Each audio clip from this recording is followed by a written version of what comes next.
E abrir comigo a sua Bíblia no Evangelho de Lucas, o texto que nós já lemos nessa noite.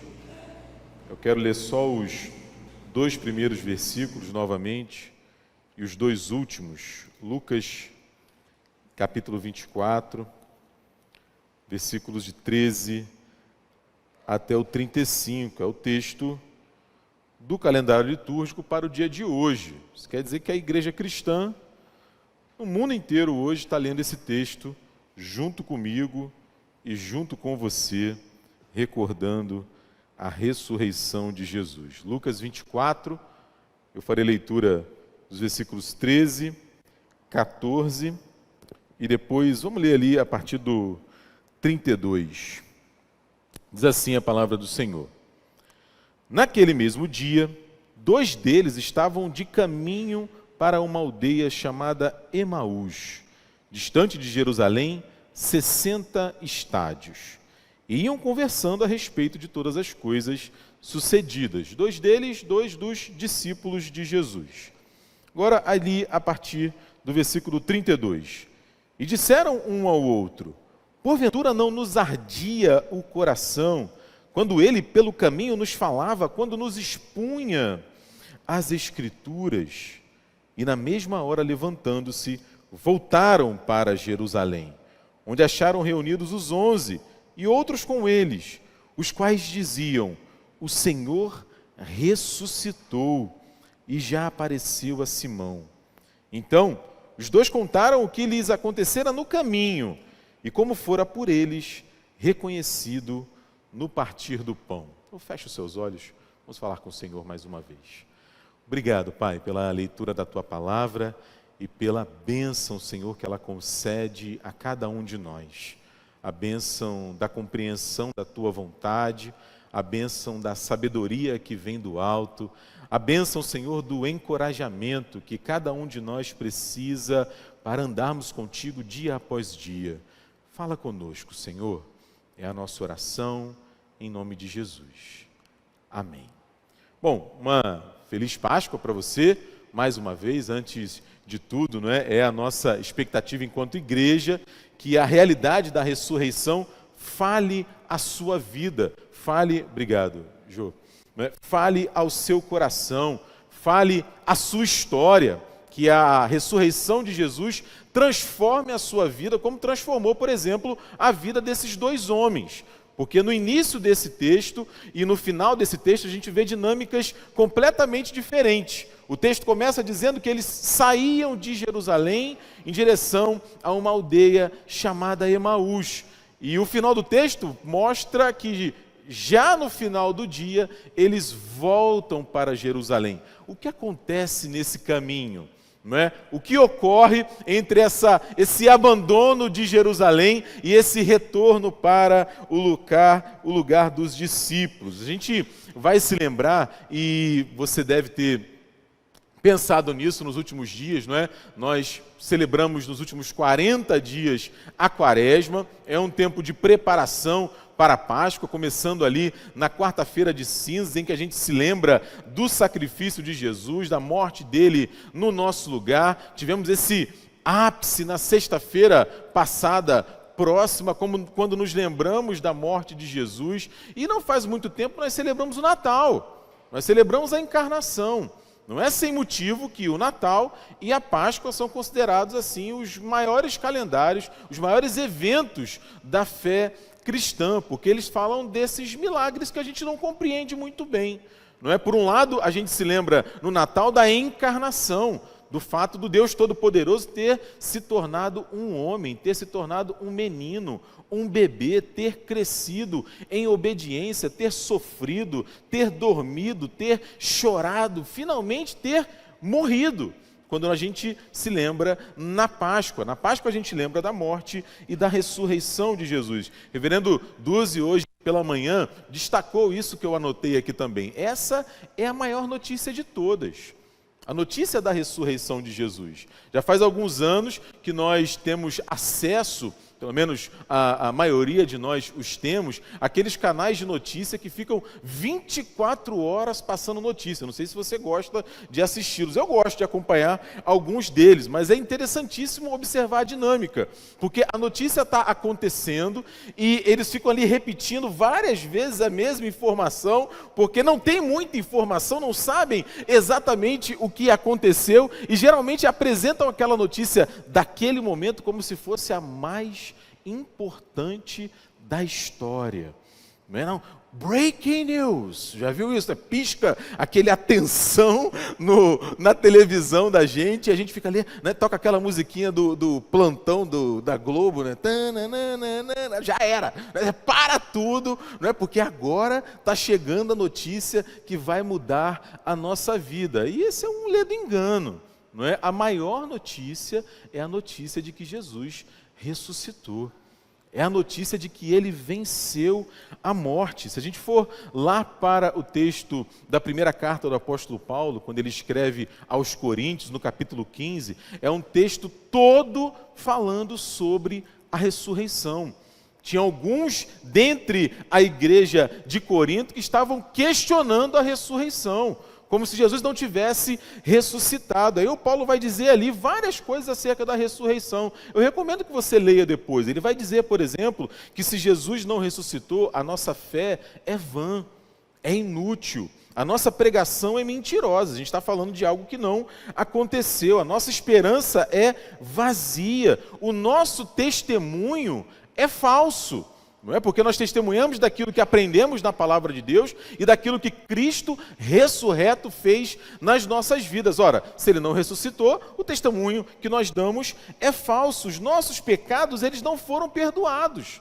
Nós continuamos vivendo em pecado absoluto, afastados de Deus. Por isso, o apóstolo Paulo usa uma palavra para denotar aqueles que não creem na ressurreição ou que duvidam que ela existe. Ele diz assim, ó, se nós não cremos na ressurreição, nós somos os mais infelizes de todos os homens. Dependendo da tradução que você utiliza, ele vai dizer que nós somos os mais miseráveis. Vivemos literalmente na miséria, porque a ressurreição não faz parte da nossa vida, da nossa percepção. E o texto diante de nós, nessa noite, ele mostra isso para a gente. Esses dois discípulos que abandonam Jerusalém e vão ali em direção a Emaús, eles são um retrato do efeito da ressurreição, de como a percepção da ressurreição transforma as nossas vidas. Porque veja, ao contrário do que muita gente costuma dizer, e já faz isso há muito tempo, inclusive na época do próprio Jesus e dos apóstolos, eles têm que combater isso, a ressurreição de Jesus ela não é um fato meramente religioso, não é? Ela transcende. A ressurreição de Jesus muda o mundo que a gente vive. Ela nos afeta enquanto membros da humanidade. A ressurreição de Jesus muda a história, é um fato histórico e não apenas isso, né? Ela nos afeta psicologicamente também. Ela nos afeta em como nós enxergamos o mundo, a maneira como nós percebemos a realidade diante de nós. Porque, por exemplo, se a gente pensar a ressurreição como um fato histórico, a gente poderia começar, por exemplo, observando o nosso calendário. Nosso calendário é dividido num período que é antes e que é depois de Jesus. Não é? O cristianismo alega, desde o seu nascedouro, a ressurreição de Jesus. Ao contrário do que tanta gente quis alegar ao longo da história, a ressurreição nunca foi uma ideia, nunca foi uma opinião, nunca foi uma percepção, nunca foi algo que assim que deve ter um efeito moral. Né, alguma coisa que é uma mensagem, né, se ele ressuscitou ou não, isso não é importante. Esses dias, né, é interessantíssimo isso, abrindo aqui um pequenino parêntese, sempre que a gente chega próximo à época do Natal e próximo à época da Páscoa, as bancas de jornal, hoje os sites de internet estampam aquelas matérias assim: Jesus ressuscitou mesmo? Né? A infância secreta de Jesus, os anos perdidos do Cristo, né? O que aconteceu entre aquele momento do templo e o momento em que ele vai ser batizado. Interessantíssimo, né? Quando a gente vê o testemunho dos pais da igreja primitiva, o primeiro sermão do apóstolo Pedro, em Atos capítulo 2, quando o Espírito Santo desce sobre os discípulos, a ênfase é: ele ressuscitou.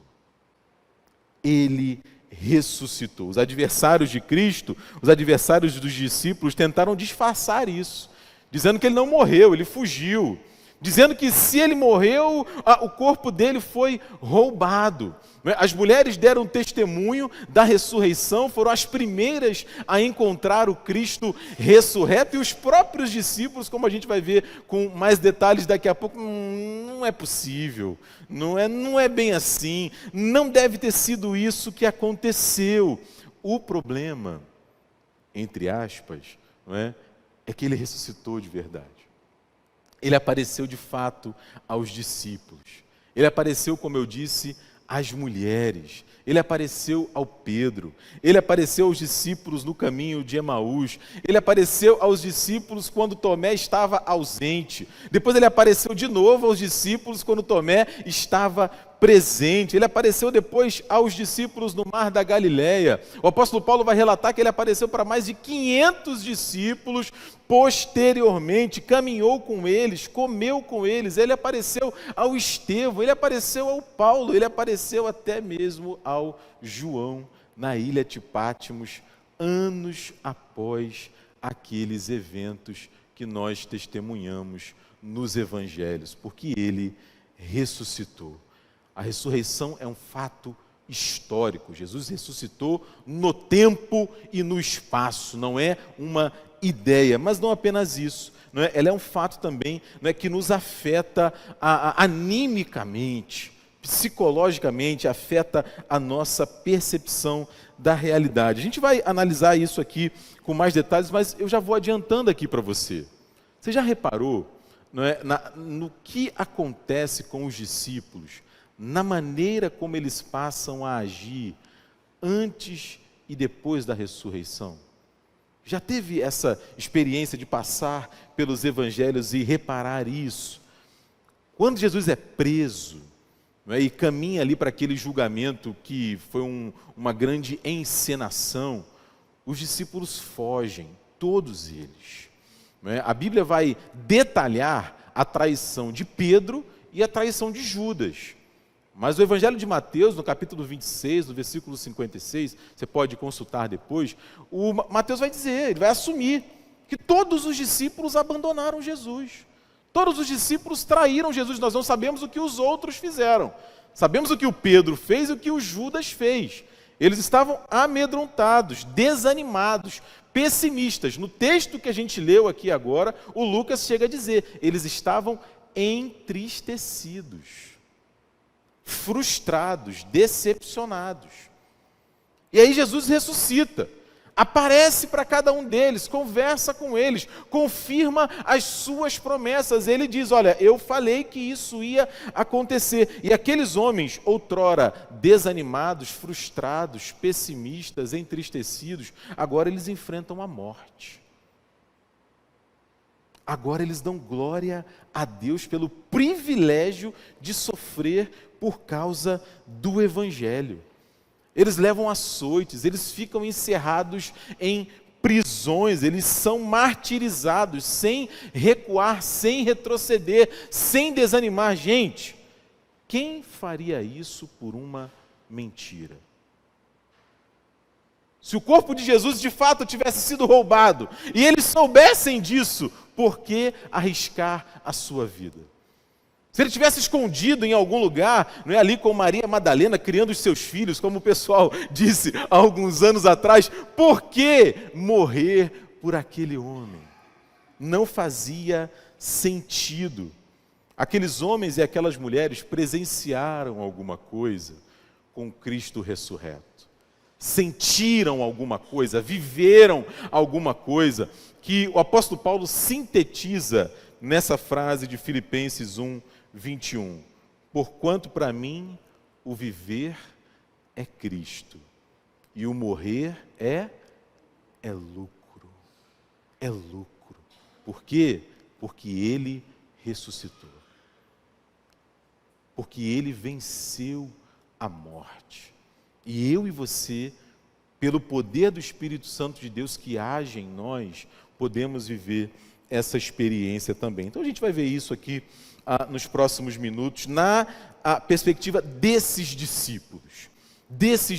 O que acontece antes e o que acontece depois da ressurreição. Por isso eu peço que você mantenha aí a sua Bíblia aberta. Porque, em primeiro lugar, antes da ressurreição, a gente vê um negócio muito interessante que nos enche de dúvidas muitas vezes. Não é? Logo no comecinho do texto, os versículos 14 a 16. Jesus está caminhando com eles, Jesus está diante deles, mas eles não enxergam Jesus. Eles não percebem que aquele homem que vai encontrá-los no caminho, que sai de Jerusalém, é o próprio Cristo. Por quê? O que eles estão enxergando é a morte. O que está diante da perspectiva deles é a tristeza, é a decepção. É a ideia de que acabou, de que não tem mais jeito, de que ele morreu e está enterrado, que as promessas que ele fez foram junto com ele para o túmulo. E isso acontece comigo e com você ainda hoje. Acontece comigo e com você ainda hoje. As notícias chegam para nós, as pessoas agem contra nós com a sua maldade, com a sua traição. Nós falhamos, nós erramos, agimos contra o outro em maldade, em traição e vamos nos entristecendo, esquecendo que Jesus ressuscitou. Vamos olhando para a vida na perspectiva da morte, como se ele ainda estivesse enterrado, como se o Cristo ainda estivesse enterrado, como se não houvesse ressurreição. Os discípulos estavam caminhando com Jesus e não conseguiam olhar para ele. E aí a gente precisa pensar, será que nós estamos enxergando na nossa vida hoje, na realidade diante de nós hoje, a vida na perspectiva da ressurreição? Conscientes de que ele ressuscitou, de que ele venceu a morte, de que ele não está mais pendurado na cruz, não. Eu e você precisamos viver à luz da ressurreição, mas esse é um primeiro fator. Há um outro fator também, que a gente vai ver no versículo 25, que eu destaco, mas ao longo do texto a gente encontra isso, que Jesus é até meio duro, não é? Naquele momento, os discípulos não conseguem conectar a experiência da Escritura com a vida de Jesus. Naquele momento, em que eles só enxergam a morte, a palavra de Deus não faz sentido para eles. É interessante isso, não é? Jesus, eu digo, não é? E que ele é até meio duro, porque na tradução da Almeida Revista e Atualizada é assim, não é? Lucas 24:25. Então lhes disse Jesus: ó nécios, não é? Nécio é tolo, não é? É o que não consegue compreender a realidade clara que diante dele está. Né? Nécios e tardos de coração para crer tudo quanto os profetas disseram. Porque Jesus se aproxima ali deles e puxa uma conversa. Né? E o que está acontecendo? E eles dão uma paulada de leve ali em Jesus. Vem cá, só você que não sabe o que está acontecendo? Não é? Você não sabe o que está acontecendo em Jerusalém, que mataram Jesus, o varão profeta, e a gente estava aqui na esperança de que era ele que iria restaurar Israel. Não é? E Jesus começa a expor as Escrituras para eles. Daqui a pouco a gente vai falar sobre isso, porque eles vão se lembrar dessa exposição. É uma caminhada de mais ou menos 2 horas, Jesus vai ali falando dele nas Escrituras. Começando desde Moisés, passando pelos profetas, lembrando que Moisés é um símbolo para falar do Pentateuco e os profetas englobam todo o texto ali do profetismo no Antigo Testamento. E mais uma vez, gente, Essa é uma realidade que toca a cada um de nós também. Quando diante dos nossos olhos só há a morte, a desesperança, o não tem mais jeito, nós podemos ter até a capacidade física de enxergar. Os nossos olhos funcionam, digamos assim. Nós podemos até ter a capacidade física de ouvir, mas o nosso entendimento está embotado. A gente não consegue conectar a realidade de Jesus com as Escrituras, o testemunho de Jesus com a palavra de Deus. E como eles, a gente parte para aquele discurso diante da realidade e fala, ó, não tem mais jeito. Não tem, isso aí, ó, não vai dar em nada. A gente tem que ir embora, porque não há mais nada que a gente possa fazer. E pense comigo, se isso não é uma arrogância minha e sua tantas vezes. Quem somos nós para dizer que as coisas não têm mais jeito? Quem somos nós para dizer que uma pessoa não tem mais jeito? Quem somos nós para dizer que uma circunstância não tem mais jeito, que o meu filho não tem mais jeito, que o meu casamento não tem mais jeito, que não tem mais jeito para a minha vida, para o meu trabalho, para essa circunstância que está diante de mim? Quem sou eu para dizer que a minha vida com Deus não tem mais jeito? Porque a palavra de Deus fala que Ele não apaga o pavio que fumega. Ele não esmaga a cana quebrada. É uma metáfora para dizer que mesmo aquela palha, aquele pavio com fogo muito fraquinho, ele pode fazer queimar de novo. Porque Ele é Deus e porque Ele ressuscitou. Mas a gente fica com dificuldade de enxergar Cristo e a vida dele nas Escrituras, quando a gente só enxerga a morte. Por isso a gente precisa pensar, qual é o valor da Escritura para mim e para você? Como a gente se aproxima da Bíblia nos dias de hoje? Como um livro de mera literatura? Ou como a palavra de Deus capaz de falar ao nosso coração? Capaz de revelar a cada um de nós a pessoa de Jesus Cristo? Nós precisamos pensar nisso, mas não apenas nisso. Não é? Antes da ressurreição, os olhos deles estavam fechados para o testemunho dos outros irmãos. Você vai perceber, ao longo do texto, eles falarem isso. E a gente já citou isso aqui. Eles estão caminhando, conversando com Jesus, e eles vão dizer, é bem verdade que alguns discípulos, inclusive as mulheres, falaram que ele ressuscitou. Mas isso deve ser mentira, isso deve ser coisa da cabeça delas. Elas estão falando coisa que elas nem sabem. Elas estão tão emocionadas, não é, pela morte, elas estão tão tristes, tão abaladas, que elas não sabem do que elas estão falando. Mas a verdade é que o próprio Senhor Jesus disse que ia ressuscitar. Aquilo não era novidade nenhuma. Ele falou, eu vou morrer, mas ao terceiro dia eu vou voltar. O túmulo estava vazio, não tinha corpo. Gente, vamos dizer assim, não é? Jesus era um defunto famoso. Para não ter dúvida, não é? Quem tivesse de posse do corpo dele, certamente ia mostrar. Certamente ia mostrar. Ia buscar alguma vantagem com Roma, alguma vantagem com o Sinédrio, ia dar um jeito. O túmulo está vazio e não tem corpo. As mulheres o viram, como eu falei, os anjos deram testemunho da ressurreição. Alguns dos discípulos viram o Cristo ressurreto. Mas sabe qual é o problema? A gente não pode botar o dedo na cara deles, porque a gente faz a mesma coisa.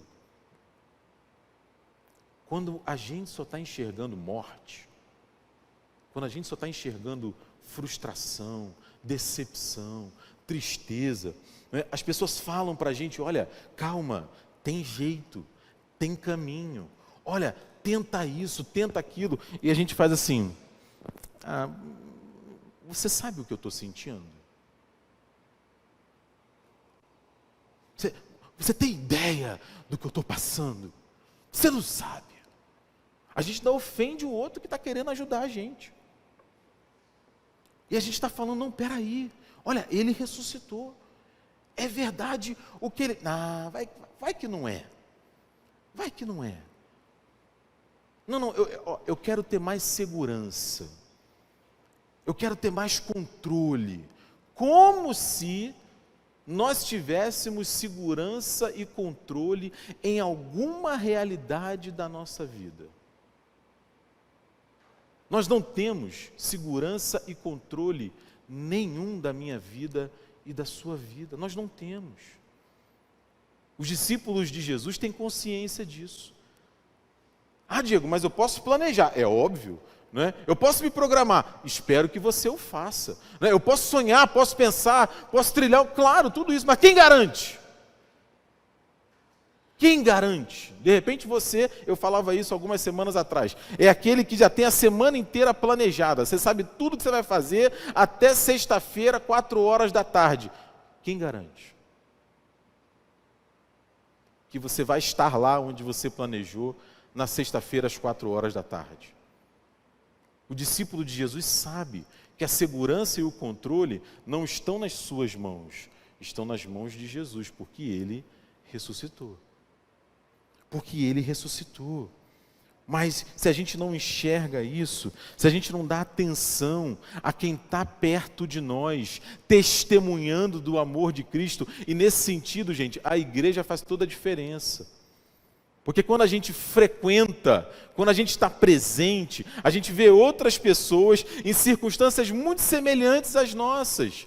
Nós temos histórias diferentes, a gente vem de contextos diferentes, moramos em lugares diferentes, desempenhamos papéis diferentes no nosso trabalho, nos nossos estudos e tal, mas sofremos coisas semelhantes. É bem possível que você tenha alguém doente na sua família, que você tenha algum desafio no seu trabalho, que você tenha algum desafio na sua vida escolar, acadêmica, que você tenha algum desafio na sua vida familiar, e você vai procurando em Deus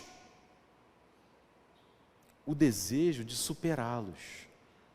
E aí quando você está na igreja, você olha para o seu irmão e percebe, opa, não é só comigo.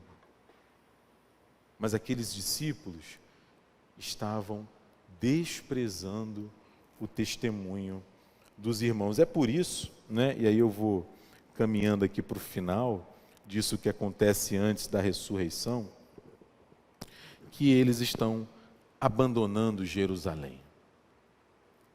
Antes da ressurreição, aqueles discípulos estão abandonando Jerusalém. Gente, Jerusalém aqui é um símbolo, é uma metáfora, né? É uma cidade de fato, e eles estão caminhando, indo embora de Jerusalém em direção a Emaús, como o texto fala, uma cidade que ficava a 60 estádios de Jerusalém, 2 horas de caminhada. Mas ir embora de Jerusalém passa para a gente a ideia de que eles desistiram. Eles desistiram do discipulado. Porque os discípulos estavam aonde? Em Jerusalém. Eles desistiram da vida comunitária. Eles desistiram da vida da igreja que estava nascendo. Eles desistiram de participar da vida dos outros discípulos. Eles desistiram de ter outros discípulos participando na vida deles. No fim das contas, né, cegos sem enxergar Jesus,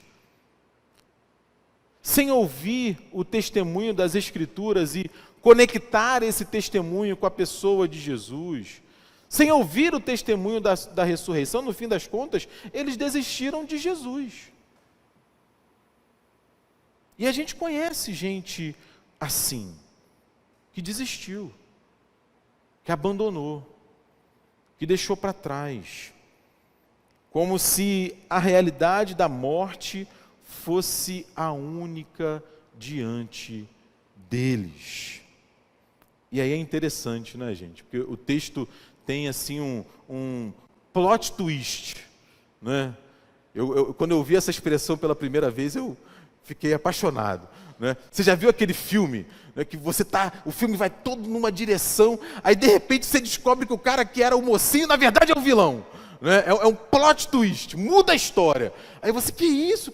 Da onde o cara tirou isso? Né? Tem uns filmes que conseguem fazer isso, assim, que a gente fica, puxa vida, que ideia fantástica. A gente grava o filme, e eu tô nessa agora, viu, gente? Eu prefiro ver um filme bom 5 vezes do que perder tempo com um filme ruim. Né? Esses dias eu vi um filme tão ruim, não vou falar o nome não para você não ficar tentado a ver. É tão ruim que eu falei que joguei fora 1h30 da minha vida. Né? Então, ou eu aceito as recomendações, né, de quem eu confio, é claro, né? Ou eu vejo a resenha na internet. Agora, o Davi já sabe.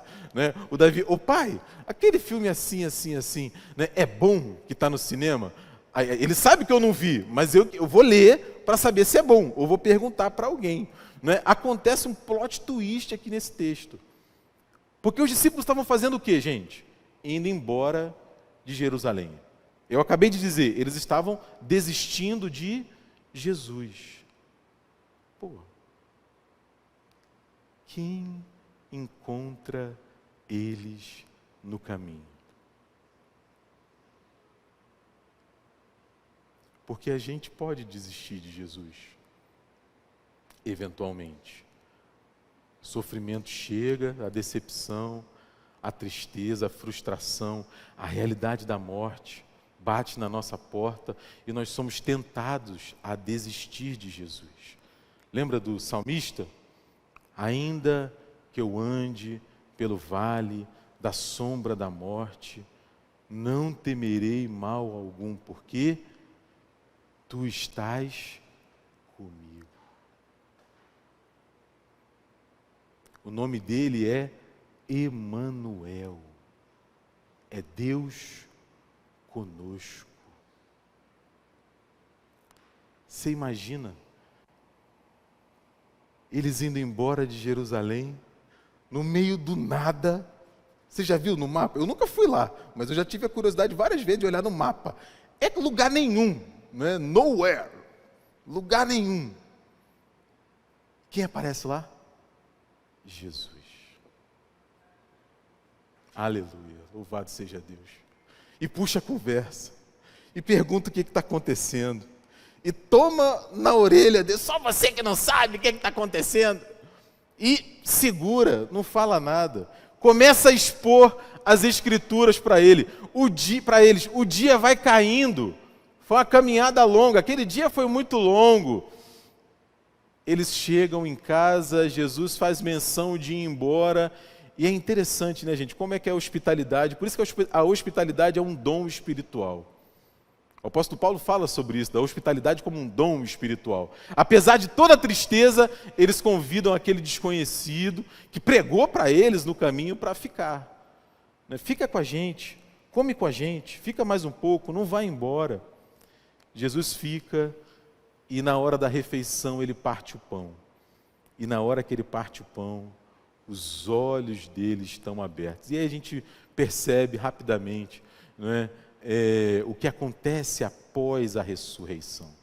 O primeiro fato que é maravilhoso nesse texto é que imediatamente após Jesus se revelar a eles e os olhos deles serem abertos, Jesus está no texto. Jesus desaparece. Por quê? Porque não precisa mais. Eles já viram. Ele vai dizer isso para os discípulos em outro momento. Bem-aventurados aqueles que não viram e creram. Não precisa mais ele ficar ali de babá, explicando, falando. Os olhos dele foram abertos. Então esse é o primeiro efeito da ressurreição. Olhos abertos para enxergar Jesus. Olhos abertos para perceber Jesus, olhos abertos para entender que a realidade da ressurreição sobrepujou a realidade da morte. Por isso que eu posso viver com esperança, a despeito das minhas dificuldades, porque todos nós as temos. E essa é uma oração que eu e você devemos fazer. Senhor, abre os meus olhos. Abre os meus olhos para que eu te veja. Não apenas isso, mas um coração que queima pela presença de Cristo. E aqui eu volto àquele momento, porque quando eles percebem que era Jesus que estava diante deles, eles começam a conectar as coisas. Mas peraí, cara, quando ele falava, o nosso coração ardia. Quando ele falava, o nosso coração queimava. O nosso coração queima pela presença de Deus, queima pela palavra de Deus, queima por buscar fazer a vontade de Deus, por estar na presença de Deus. É o tipo de experiência, gente, que faz as pessoas, como eu falei do apóstolo Paulo agora há pouco, dizer assim, ó, com Cristo no barco, tudo vai muito bem. Eu sei em quem tenho crido, estou bem certo que é poderoso. O meu Redentor vive. Eu sou feliz com Jesus, meu Senhor. Não sei o que de mal ou bem é destinado a mim. É esse tipo de experiência que faz o nosso coração queimar. Está aí uma outra oração que eu e você podemos fazer. Senhor, faz o meu coração arder, queimar por Ti.